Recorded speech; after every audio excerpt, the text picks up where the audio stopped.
The Dog and the Sparrow. From Grimm's Fairy Tales. A shepherd's dog had a master who took no care of him, but often let him suffer the greatest hunger. At last he could bear it no longer, so he took to his heels, and off he ran in a very sad and sorrowful mood. On the road he met a sparrow that said to him, "Why are you so sad, my friend?" "Because," said the dog, "I am very, very hungry, and have nothing to eat." "If that be all," answered the sparrow, "come with me into the next town, and I will soon find you plenty of food." So on they went together into the town, and as they passed by a butcher's shop, the sparrow said to the dog, "Stand there a little while, till I peck you down a piece of meat." So the sparrow perched upon the shelf, and having first looked carefully about her to see if any one was watching her, she pecked and scratched at a steak that lay upon the edge of the shelf, till at last down it fell. Then the dog snapped it up, and scrambled away with it into a corner, where he soon ate it all up. "Well," said the sparrow, "you shall have some more if you will. So come with me to the next shop, and I will peck you down another steak." When the dog had eaten this too, the sparrow said to him, "Well, my good friend, have you had enough now?"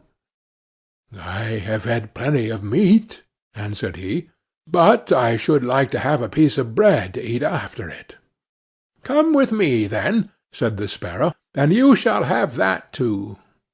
So she took him to a baker's shop, and pecked at 2 rolls that lay in the window till they fell down.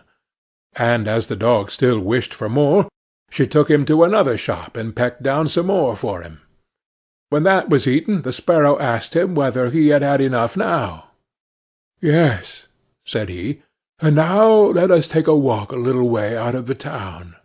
So they both went out upon the high road, but as the weather was warm, they had not gone far before the dog said, "I am very much tired. I should like to take a nap." "Very well," answered the sparrow, "do so, and in the meantime I will perch upon that bush." So the dog stretched himself out on the road, and fell fast asleep.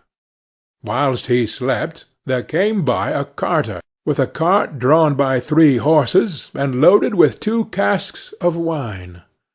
The sparrow, seeing that the carter did not turn out of the way, but would go in the track in which the dog lay, so as to drive over him, cried out, "Stop, stop, Mr. Carter, or it shall be the worse for you." But the carter, grumbling to himself, "You make it worse for me? Indeed, what can you do?" cracked his whip, and drove his cart over the poor dog, so that the wheels crushed him to death. "There!" cried the sparrow, "thou cruel villain! Thou hast killed my friend the dog. Now, mind what I say. The deed of thine shall cost thee all thou art worth." "Do your worst, and welcome," said the brute. "What harm can you do me?" and passed on. But the sparrow crept under the tilt of the cart, and pecked at the bung of one of the casks till she loosened it, and then all the wine ran out, without the carter seeing it. At last he looked round, and saw that the cart was dripping, and the cask quite empty. "Oh, what an unlucky wretch I am!" cried he. "Not wretch enough yet," said the sparrow, as she alighted upon the head of one of the horses, and pecked at him till he reared up and kicked. When the carter saw this, he drew out his hatchet and aimed a blow at the sparrow, meaning to kill her. But she flew away, and the blow fell upon the poor horse's head with such force that he fell down dead. "Oh, an unlucky wretch that I am!" cried he. "Not wretch enough yet," said the sparrow. And as the carter went on with the other 2 horses, she again crept under the tilt of the cart, and pecked out the bung of the second cask, so that all the wine ran out. When the carter saw this, he again cried out, "Miserable wretch that I am!" But the sparrow answered, "Not wretch enough yet!" and perched on the head of the second horse, and pecked at him too. The carter ran up and struck at her again with his hatchet, but away she flew, and the blow fell upon the second horse, and killed him on the spot. "Alas, miserable wretch that I am!" cried he. "Not wretched enough yet," answered the sparrow as she flew away. "Now will I plague and punish thee at thy own house." The carter was forced at last to leave his cart behind him, and to go home overflowing with rage and vexation. "Alas!" said he to his wife, "what ill luck has befallen me! My wine is all spilt, and my horses all three dead." "Alas, husband!"